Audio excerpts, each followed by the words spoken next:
오늘 본문은 여호와 하나님께서 예레미야에게 하신 말씀으로 인해서 예레미야가 유다 왕궁의 경호대 뜰에 갇힌 상황을 보여주고 있습니다. 예레미야는 예레미야서 1장에 소개된 바와 같이 아나돗에 살던 제사장 가문 hil기야의 아들로 유다의 마지막 5 왕의 통치 기간에 활동한 그런 예언자입니다. 요시 왕 때부터 오늘 본문에 등장하는 시드기야 왕까지입니다. 1절을 보게 되면 이때는 시드기야가 유다 왕으로 있은 지 10년째 되던 해로 느부갓네살 왕이 나라를 다스린 지 18년째 되던 해다라고 말해 주고 있습니다. 유다 왕의 연대와 이 바벨론 왕의 연대를 함께 기록하는 것은 이 유다 왕국의 운명이 이제 바벨론 왕국의 움직임에 의해 좌우된다 하는 어떤 암시, 이런 것들을 주고 있는 것입니다. 열왕기하 24장 18절을 보게 되면은 시드기야가 예루살렘에서 11년 동안 통치했다라는 기록이 있는데, 그러니까 지금 10년째 되던 이 해로 보아 시드기야 왕이 폐위되기 얼마 남지 않은 기간이다, 이렇게 알 수 있습니다. 시드기야는 남왕조 유다의 마지막 왕입니다. 그러니까 시드기야의 폐위뿐만 아니라 지금 남유다의 멸망까지도 얼마 남지 않은 시기임을 지금 알 수 있는 것입니다. 오늘 본문 2절을 보게 되면 이 바벨론의 군대가 예루살렘 성을 에워싼 것을 볼 수 있습니다. 열왕기하 25장의 기록에 의하면 예루살렘이 포위된 지 1년 반 그 정도 기간의 어느 언저리로 보여집니다. 그때 이 예레미야가 유다 왕궁의 경호대 뜰에 갇혀 있는 그런 상황인 것이죠. 그가 갇히게 된 이유는 3절에 잘 나타나 있습니다. 유다 왕 시드기야가 그를 그곳에 가둔 것입니다. 왜냐하면 예레미야가 하는 말이 그가 듣기에 전혀 좋은 소리가 아니었기 때문입니다. 그것은 여호와께서 예루살렘 성을 바벨론 왕에게 넘겨주겠다, 느부갓네살이 이 성을 점령할 것이다 하는 예언의 내용이었습니다. 하나님의 백성이 이방인에게 포로로 잡혀가고 망하게 된다 하는 이야기가 전혀 즐겁지 않은 것은 당연하고, 그런 소리를 크게 외치고 떠들고 다니는 것에 백성들이 불안해하니 그를 가만히 두고 보고 있는 것도 맞지 않은 일이었기 때문에 그랬을 것입니다. 그래서 예레미야가 갇히게 됩니다. 그러나 이런 사실과는 다르게 실제적인 역사 속에서는 하나님께서 예레미야에게 임하셔서 하신 말씀과 같이 예루살렘은 바벨론에게 망하게 됩니다. 하나님의 무시무시한 말씀, 대단한 말씀이 실제로 이루어진 것이죠. 그리고 그 말씀이 예레미야를 통해 전해지게 됩니다. 오늘은 교회력으로 보면은 오순절후 16번째 주일이기도 하고, 그리고 순교자 기념주일로 지켜지는 날입니다. 오늘 본문과 연결해 본다면 예레미야가 자신의 생명을 조금 더 아깝게 여기지 않고 순교자의 삶을 살았다라고 말해 볼 수 있는 것입니다. 숱한 위협 속에서도 신앙을 지키고 자신의 생명도 아끼지 않고 하나님 말씀을 선포하는 것에 전심전력한 것이죠. 성경 속에서 자주 목도할 수 있는 바이고 교회의 역사 속에서도 자주 있었던 일입니다. 순교자 기념주일을 맞아 우리가 한번 더듬어 보아야 할 지점 같습니다. 우리는 이미 수많은 순교자들의 이야기를 잘 알고 있습니다.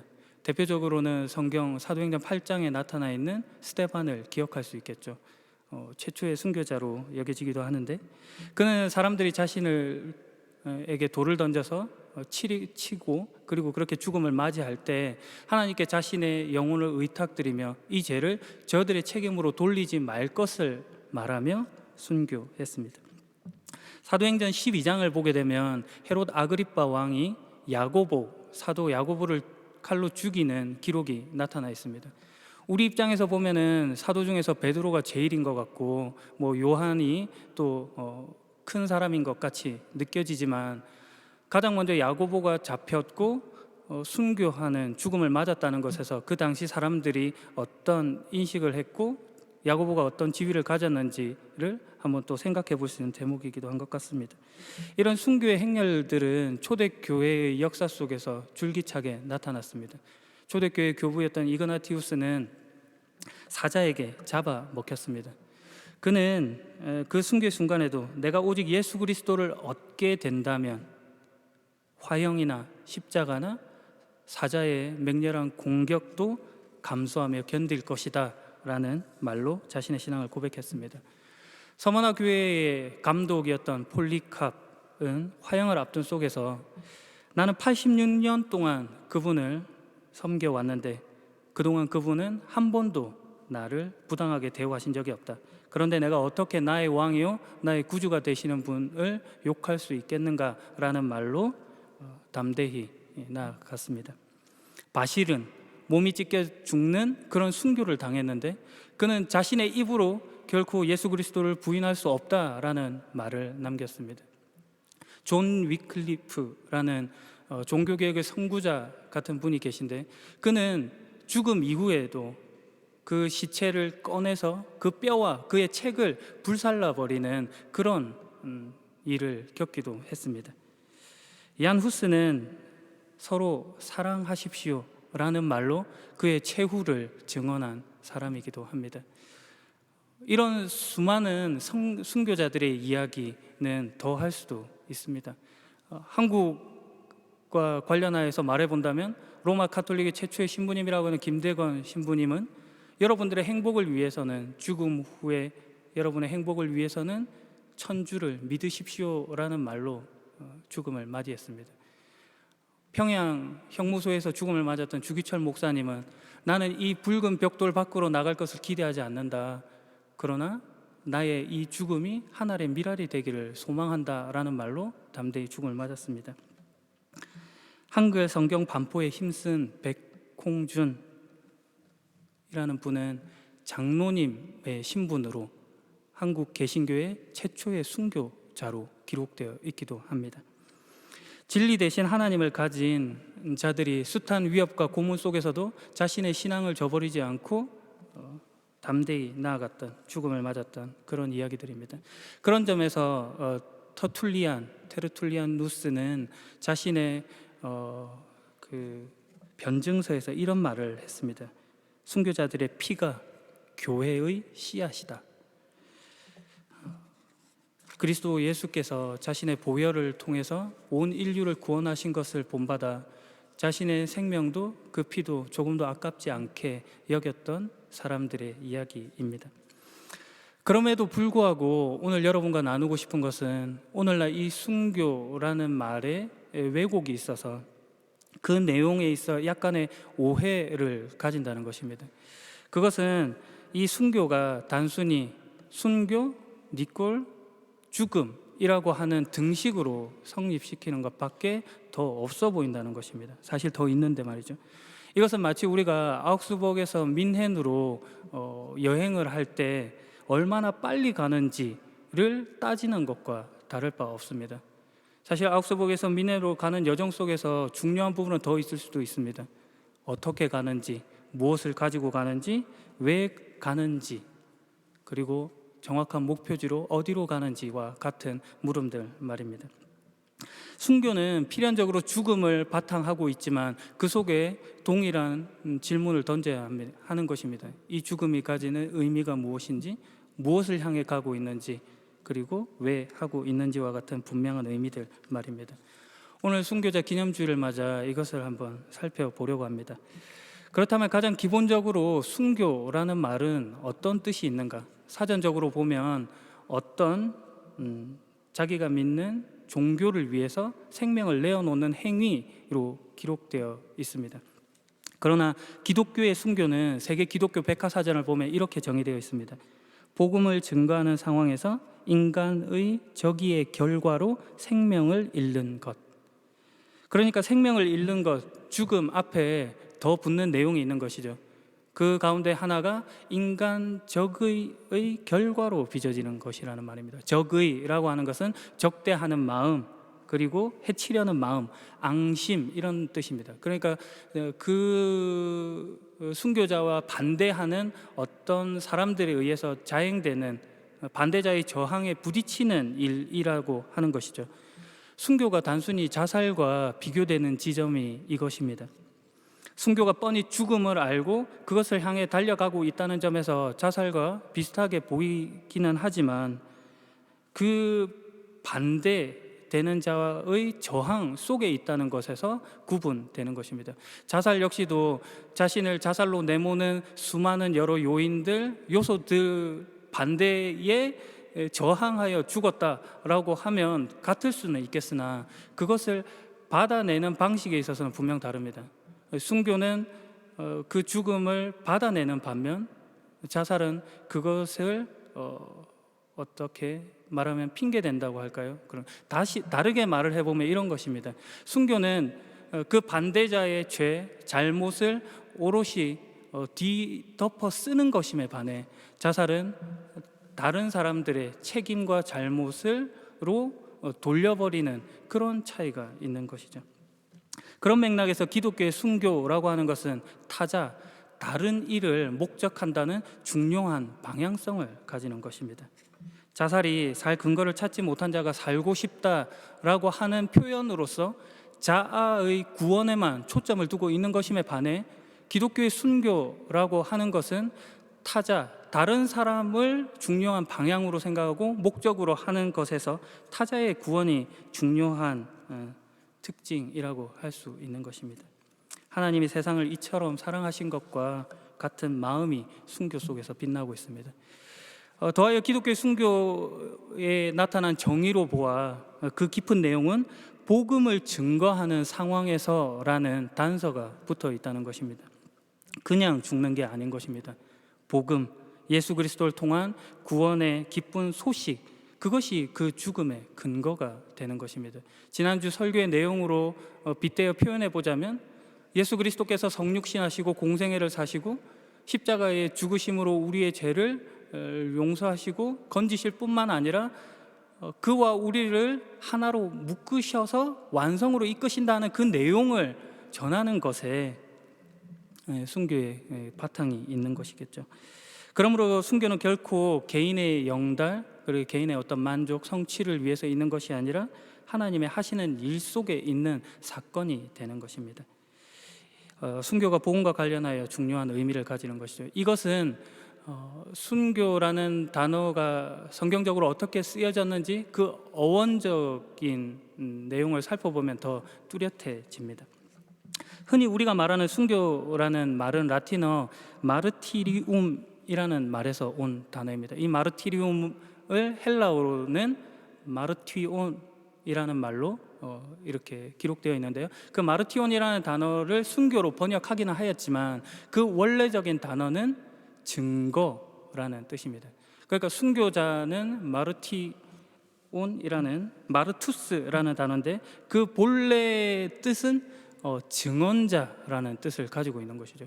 그러니까 순교라고 하는 것이 단순히 죽음 그 이전에 증거하고 증언하던 증인의 삶 이런 것들이 더 앞세워져 있었던 것입니다. 그러나 그 증거자 증인들이 결국에는 죽음이라는 순교라는 결과로 이어졌기에 그런 증인은 순교자다 하는 이해로 발전하게 된 것입니다. 기독교의 순교에 있어서 중심된 내용이 그것입니다. 복음의 사건, 예수 그리스도에 관한 증거가 바탕이 되어야 된다는 것이죠. 이것은 마치 법정에서 증언을 하는 그런 법률적인 의미와 함께 객관적인 사실을 그냥 진실되게 말하는 증거의 행위를 더 부각시키는 표현이기도 한 것입니다. 역사 가운데 있었던 예수 그리스도의 사건 그 자체가 우리에게 커다란 의미가 있어 그것을 증언하는 삶, 그것이 순교자의 삶이 되는 것이죠. 수많은 순교자들이 그 복된 소식을 전하기 위해 생명을 내어 놓았습니다. 영광스럽고 복된 일입니다. 요한계시록 14장 13절은 말합니다. 주님을 믿고 주 안에서 죽는 자들은 복이 있다. 순교자들이 몸을 죽이고 영혼을 죽일 수 없는 권세를 두려워하지 않고 담대히 주님 안에 있었던 것입니다. 또 누가복음 12장 11절과 12절을 이렇게 말합니다. 사람들이 너희를 회당이나 통치자, 권력자 앞에 끌고 갈 때 무엇을 어떻게 대답하고 또 무엇을 말해야 할지를 염려하지 마라. 그때 성령께서 너희에게 무엇을 말해야 할지를 가르쳐 주실 것이다. 하나님의 일을 해나감에 있어서 그 주도권이 누구에게 있는지를 보여주는 것이죠. 인간의 열심 이전에 일하시는 성령의 사역이 되는 것입니다. 그러므로 순교의 자리는 성령의 인도, 하나님의 부르심의 결과인 것입니다. 오늘 본문에서 예레미야가 경호원 뜰에 갇히는 일이 시드기야가 분을 내고 그의 명령으로 가두어지는 일처럼 보이지만 실상은 그것이 하나님의 부르심과 인도 속에 있는 사건이다라고 하는 것을 말해주는 것입니다. 이 말을 기억해야 합니다.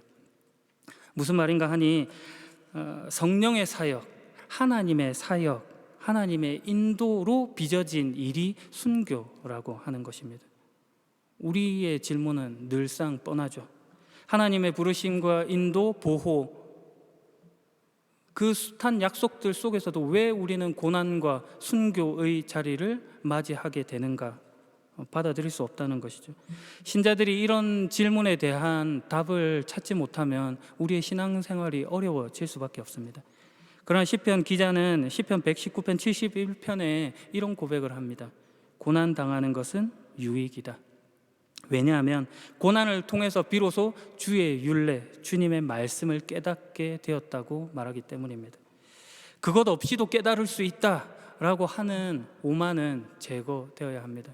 왜냐하면 우리는 지극히 개인주의적이어서 어떤 사건이 일어날 때마다 그것을 나라는 존재 안에서만 그 의미를 찾으려고 하는 경향이 짙기 때문입니다. 그러나 하나님께서 우리에게 만드시고자 하시는 일들은 개인의 사건임과 동시에 개인을 넘어서는 공동체적 성격이 강함을 알아야 합니다.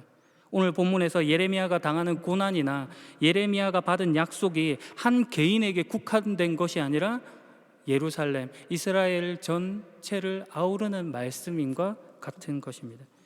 그러니 당하는 입장에서는 늘 답답하고 모순되어 보이는 것이 사실이나 그 속에서 하나님의 일하심이 있다는 것을 믿음으로 고백해야 하는 것입니다. 오늘 본문 1절을 보게 되면 예레미야는 여호와 하나님으로부터 말씀을 받게 되는데 그 말씀의 내용은 6절 이하로부터 잘 나타나 있습니다. 예레미야의 숙부 살룸의 아들 하나멜이 와서 하는 말을 들으라는 것입니다. 실제로 그 하나멜이 와서 예레미야에게 말을 합니다. 무슨 말을 하는가 하니 자기 소유의 밭을 사라고 하는 것입니다. 아니 지금 이 예루살렘은 망하기 직전이고 그리고 그것을 망한다라고 선포하고 있는 자 예레미야에게 와서 하는 말이 그것인 것입니다. 나라가 망하게 생긴 징조를 보고 있으니 당장 현금이라도 확보해야겠다라는 그런 생각을 가졌던 것이겠죠. 예레미야 입장에서는 너무나 황당하고 그리고 기가 찰 노릇입니다. 그런데 하나님은 또 그걸 사라고 하십니다. 예레미야가 그 말씀을 듣고 순종하여 그걸 삽니다. 15절에 보면은 그 이유를 이렇게 설명하고 있습니다. 만군의 여호와 이스라엘의 하나님께서 이렇게 말씀하십니다. 사람들이 이 땅에서 다시 집과 밭과 포도밭을 살 것이다. 반드시 망할 것이다. 그러나 기어코 회복시키고 말 것이다 하는 하나님의 의지가 담겨 있는 것입니다. 하나님의 변덕과 같은 약속이 동시에 주어지고 있는 것이죠. 우리는 혼란스럽습니다. 그러나 하나님이 거기서 말하고 싶은 바가 있는 것입니다. 너희가 생각하는 그 이분법, 고난과 평안을 나누려고 하는 그 방식, 그것을 지적하는 것이죠. 고난이라고 하는 것은 늘상 잘못된 것이고 받으면 안 되는 것이고 못한 것이라고 하는 생각을 지금 지적해 주고 있는 것입니다. 히브리서 12장 7절과 8절은 이렇게 말합니다. 여러분이 받는 고난을 아버지의 훈계로 알고 견디십시오. 아들이면 훈계를 받게 마련입니다. 만일 여러분에게 아무 훈계가 없다면 여러분은 사생아이며 참 아들이 아닙니다. 이런 말로 고난의 필요성을 이야기합니다. 하나님의 일을 함에 있어서 필연적으로 고난은 함께 하는 것입니다. 왜 그런가? 더 가자고 하시는 말씀입니다. 더 위대해지자고 우리를 밀어 붙이시는 것입니다. 그러면서 배우는 것이죠. 고난이 일을 하고 있구나. 내가 겪는 환난, 심지어 죽음까지도 하나님 나라의 복음, 영광을 위하여 필요한 것이라면 의미가 있는 것이구나 라고 하는 것을 깨달아 가는 것입니다. 약속된 고난이 크고 사실이라고 한다면 그 속에서 만드시는 하나님의 회복과 하나님의 나라 역시도 얼마나 큰 것인가 하는 것을 역설적으로 보여주고 있는 것이죠. 이것이 고난이 일한다라는 말입니다. 우리가 겪는 어떤 사건 가운데 개인의 불행 그리고 행복 이런 것들을 논하는 것을 넘어서서 하나님의 마음을 전달하는 일에 우리가 쓰임받고 있다는 사실을 기억해야 하는 것입니다. 그런 면에서 우리는 그리스도의 편지고 사자로서 당당히 서 있는 것입니다. 그걸 알고 사는 것 그리고 죽는 것이 순교자의 정신이고 삶이고 그렇습니다. 마지막 이야기로 설교를 마무리하려고 합니다. 서울시 마포구 합정동에는 양화진 외국인 선교사의 묘원이 있습니다. 미리 방문 예약을 하시면은 가이드를 통해서 자세한 설명을 들을 수 있기도 합니다.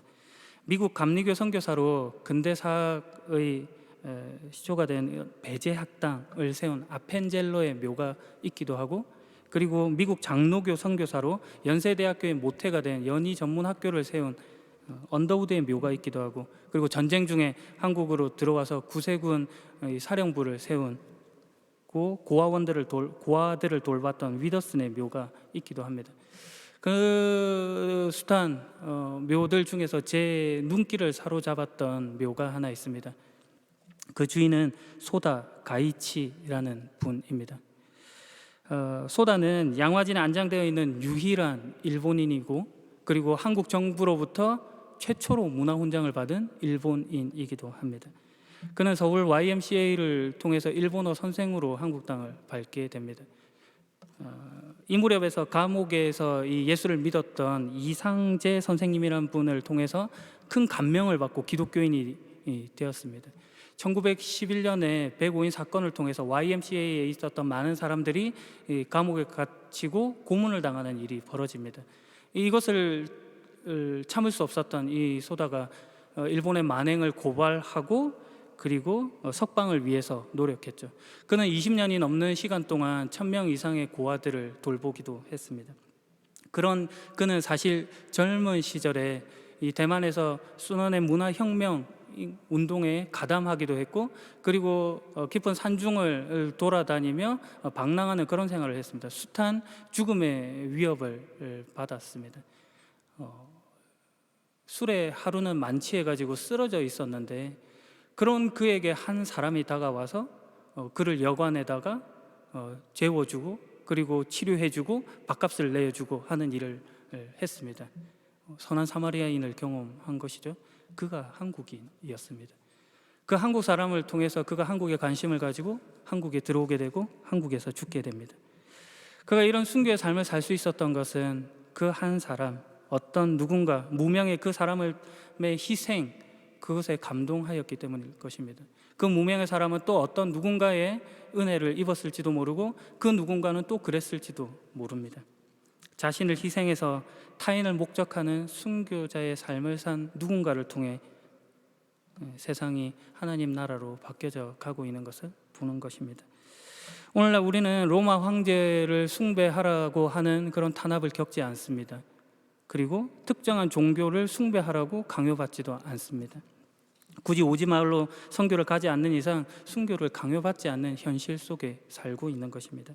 그러나 우리가 앞서 순교의 의미를 생각해 보았을 때 이것이 단순히 죽는 문제, 그러니까 죽느냐 사느냐, 죽느냐 죽지 않느냐의 문제가 아니라 그 속에서 가졌던 내용, 예수 그리스도에 관한 복음이 중요하다고 한다면 이 싸움은 죽느냐 사느냐의 싸움이 아니라 예수 그리스도 하나님을 누구보다도 더 사랑하느냐 사랑하지 않느냐의 싸움으로 치환해 볼 수 있을 것입니다. 순교자의 정신 속에 담긴 하나님의 사랑을 가슴에 담아 타자를 향해 나아가 그리스도의 뜻을 채워 나가야 하는 것입니다. 예수님께서 그러하셨던 것과 같이 권력 앞에서 당당하고 생명과 선을 위해 보다 적극적으로 신자된 삶을 살아가야 할 것입니다. 공동체적 영성이 필요한 것이죠. 그것이 오늘 본문으로 보자면 예레미야에게 임하신 하나님의 말씀을 듣고 순종하는 것으로 나타났던 일입니다. 오늘 순교자 기념주를 맞아 여러분이 가졌으면 하는 말이기도 합니다. 오늘도 소망의 날까지 매일 순교자의 삶을 다짐하시는 여러분이길 예수님의 이름으로 간절히 축원합니다. 기도하겠습니다. 우리를 위해 이 땅 가운데 찾아오신 주님, 죄악 가운데 무지한 인생을 사는 우리를 홀로 내버려 두지 않으시고 주님과 우리를 묶으신 은혜에 감사드립니다. 하나님과 나뿐만 아니라 나와 이웃을 묶으시려는 주님의 뜻하심에 놀라움을 가집니다. 이 땅 가운데 교회를 통해 하나님 나라를 이루시는 주님의 위대하심을 찬양합니다. 주님, 오늘 내게 주어진 모든 것을 주를 위해 아끼지 않겠습니다. 주님 안에서 복음의 증거자로, 순교자로 삶을 살겠습니다. 자기 구원에 환몰되어 자살하는 인생이 아니라 밖으로 타자를 향한 순교하는 인생을 살겠습니다. 주여, 우리를 긍휼히 여겨 주옵소서. 오늘도 우리를 보호하시고 인도하시는 예수 그리스도의 이름으로 기도합니다. 아멘.